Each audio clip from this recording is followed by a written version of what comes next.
So how often should you be talking to your agent if you've listed your home?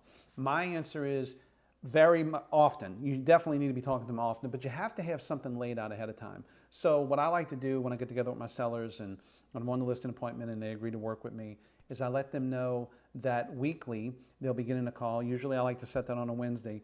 They either get a call from me, a text, or an email, or even a voicemail that goes over what's happened the past week. Now, if we've had a lot of activity, I like to make a call on that. I don't like to just do that in an email because I want to be able to explain. But if we've had very little activity, I will, give a call, leave a message saying, listen, we only had, the one showing this week. They weren't interested. And I kind of go through, what I'm thinking up to that point, depending where we are in those first 30 days that I talk about a lot. But definitely, you want to be talking to your realtor often.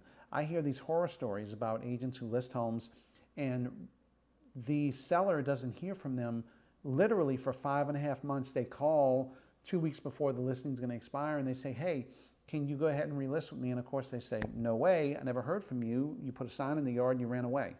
Don't do that. Sellers, you want to make sure that you got an agent who's going to be on it and going to be communicating. And you agents, listen, sellers are not going to get mad at you if the house really isn't selling and it's not your fault. You're doing everything you need to do. You're communicating with them. You're coming up with strategies.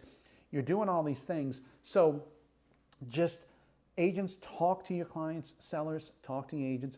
Make sure, sellers, that you respect your agent's time. You don't call them at 10:30 at night or just think they're available like 911. I set parameters and let them know when's the best time to reach me.